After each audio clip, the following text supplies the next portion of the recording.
relationship. Her boyfriend was a Boston police officer. They go bar hopping one night, and it's a snowy night, cold night in Massachusetts. The following morning, he's found dead on the front yard of some friends, and she's been accused of murdering him. Okay, and all right, well, I didn't do it. Well, she's not just saying she didn't do it. What she's saying is, I didn't do it. It was the people in the house that did it, and they're police officers, and they covered the whole thing up. So she's not only saying I didn't do it, she's saying we know who did it, and they covered it up, and they're framing me. And now what's happened in this community of Canton, Massachusetts, Norfolk County, is that the community's divided, and there's this huge outpouring of support for this accused murderer, Karen Reed. It's unreal. It's unlike any case that is on our docket here on Court TV, and unlike any case I've seen in decades. Julie Janae has a closer look tonight. Who killed John O'Keefe, the 46-year-old Boston police officer who died from blunt force trauma and hypothermia? Prosecutors claim his girlfriend, Karen Reed, is the one who murdered him.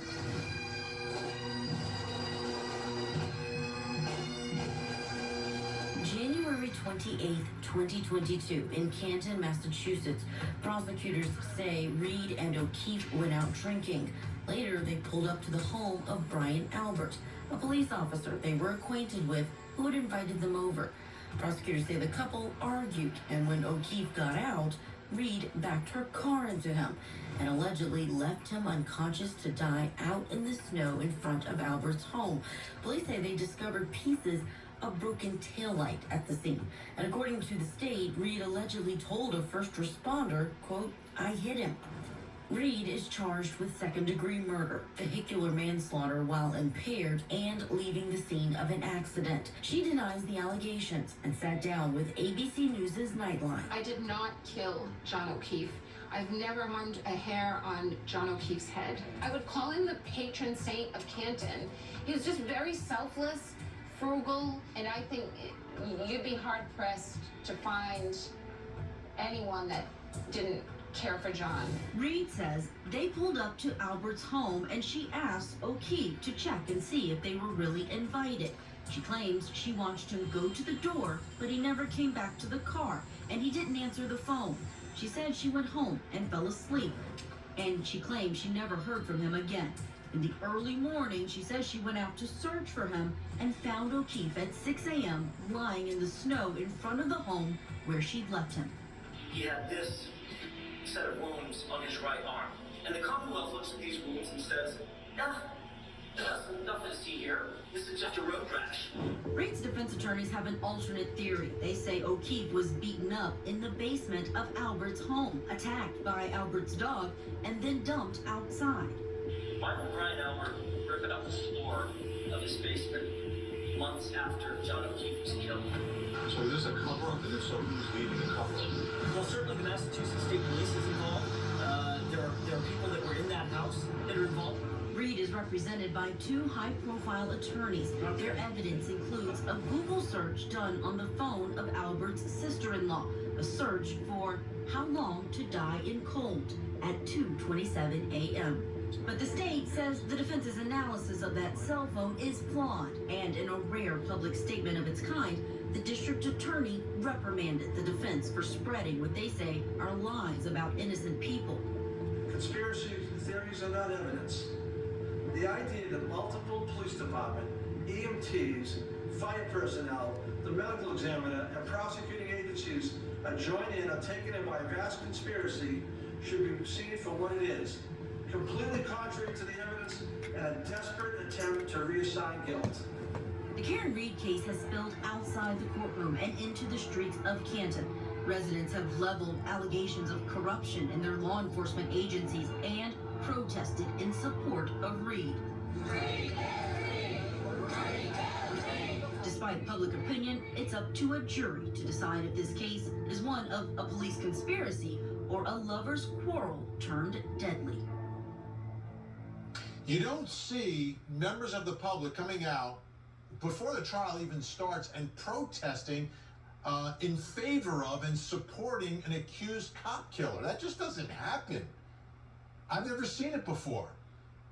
But it's real and it's legit, these folks. It's not like they're making up what they believe here. And you know how I know that? It's like the middle of the winter. It's a pre-trial hearing. It's not even the trial. And again today, they're showing up.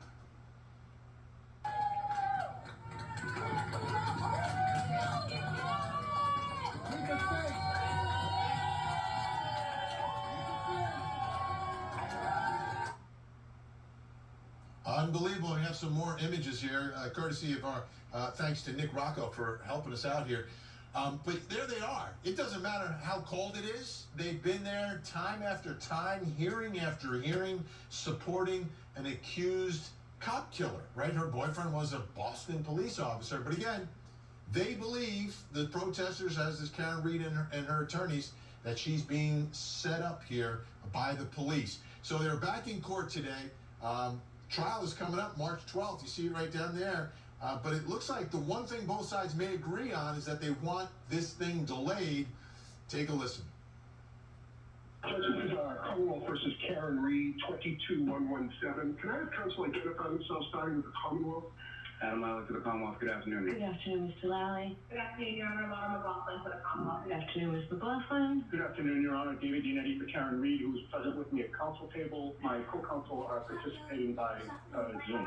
All right, good afternoon, Ms. Dianetti. Good afternoon, Ms. Reed. I don't see co-counsel, but I can't see anybody other than the panel. Judge, if we needed to speak to him, I've already spoken to Mr. Dianetti. I can...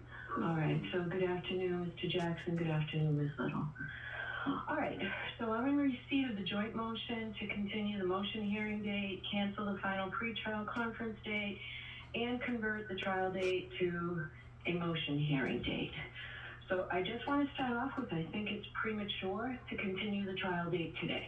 So I'm not going to do that. Let's talk about, though, what might throw off our timeline. So I want to go through each one of these things.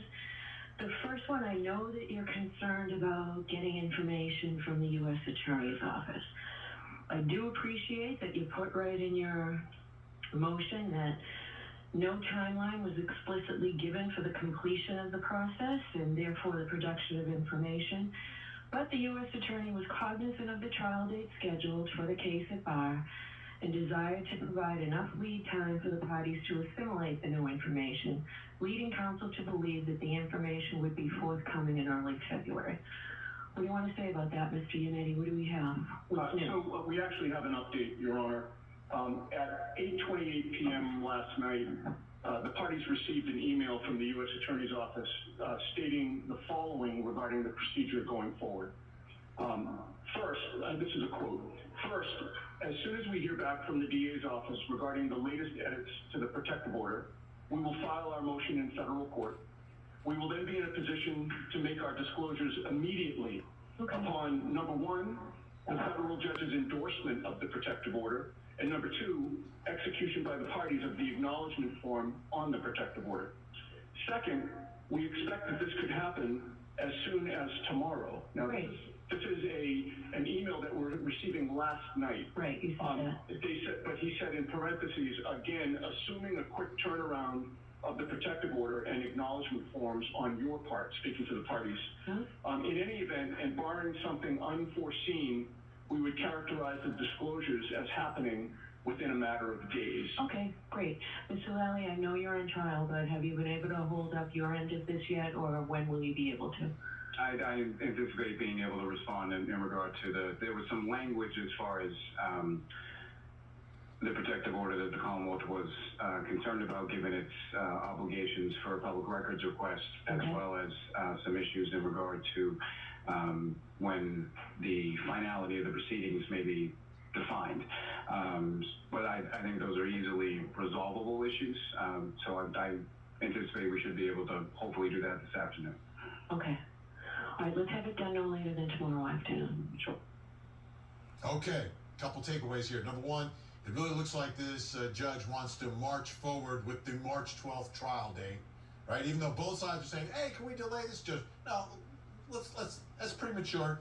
And what they're all talking about is an investigation of the investigators in this case. Like I said, the defense is saying this was a police cover-up and frame job, right?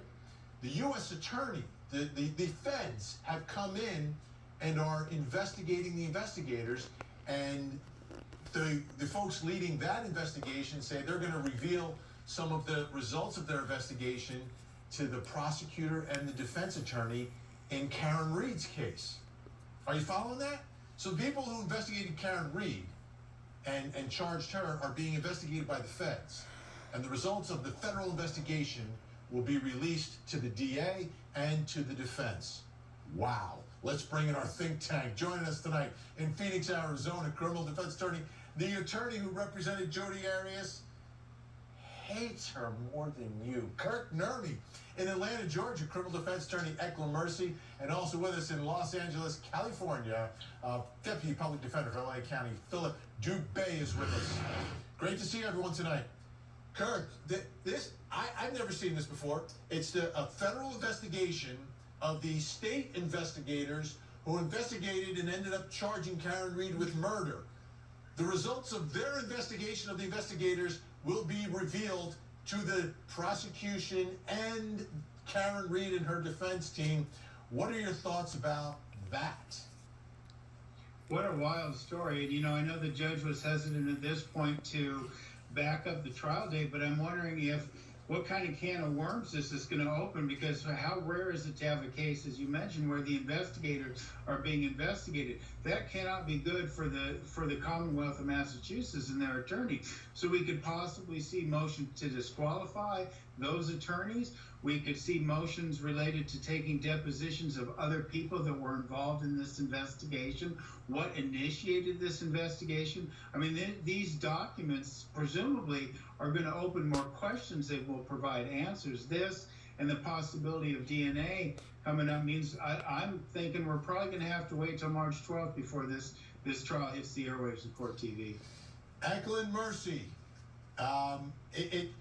that is a gift, isn't that a gift? I think regardless of what the results of this investigation are, at this point, this is an incredible gift to Karen Reed, that the people who are charging her or investigated her are being investigated by the feds.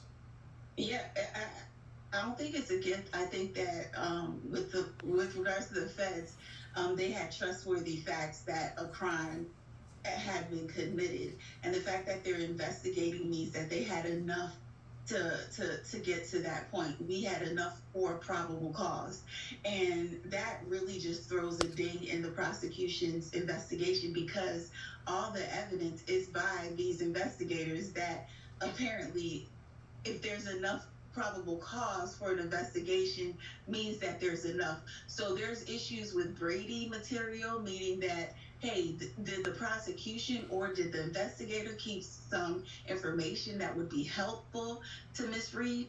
There's a lot, and the mere fact that the feds are still investigating, meaning that Karen Reed has a good shot of this not even going to trial. I think it may be dispositive just based on the interactions in court, that the information may be dispositive. All right, Philip Dubé, you're in LA, and that's where Karen Reed's, one of her attorneys is. Alan Jackson is a former prosecutor there. I'm sure you've come across him many times inside the courthouse. What's your take here on this defense as a whole? Because, I'm a big grain of salt guy. I'm a former prosecutor. There are some strange occurrences here. Do you think this is legit stuff by the defense, or do you think it's part of what I call defense theatrics, where you kind of... Knowing Alan Jackson, I have no doubt that he has credible evidence to back up his defense. There is no question. And there are some hard answers that the prosecution is going to have to answer if this, in fact, goes to trial. So, for example, that Google search, how long does it take for a body to freeze? Why on earth that was Googled before the body was even found, or whatever that timeline was? That is a very significant, almost exonerating detail that will absolutely exonerate Karen Reed, if that in fact comes into evidence. I cannot think of any reasonable explanation for that Google search predating in time and manner the discovery of Officer O'Keefe's body out in the snow. It doesn't make any sense. There has to be some type of digital, technological explanation for it.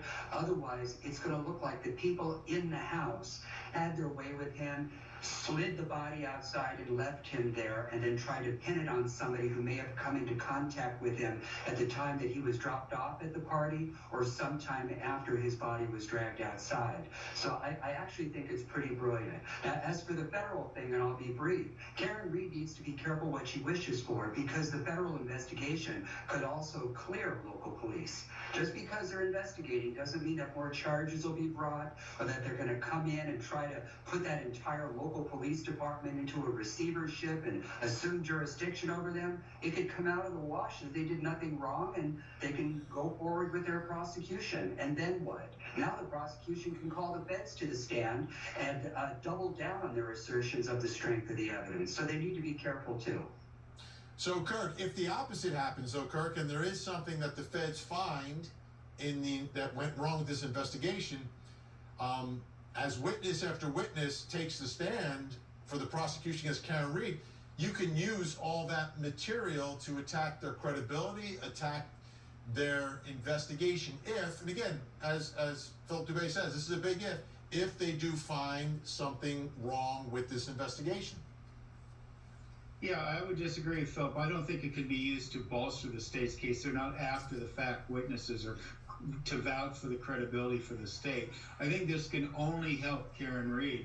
And ultimately, you're right, Vinnie, all these things and what initiated the investigation, all the inconsistencies they found, what was the probable causes, Eklund said, they're going to be able to go after all of that and all that new information and follow up. That's why I say I don't know that we're headed for a March 12th trial date, because there's going to be so much info to the Google search, what have you. This is nothing but damaging not only to the prosecution, but to every witness they're going to bring forward, because they're going to be impeached with all this information.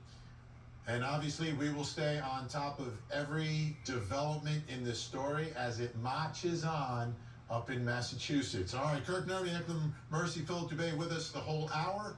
Up next.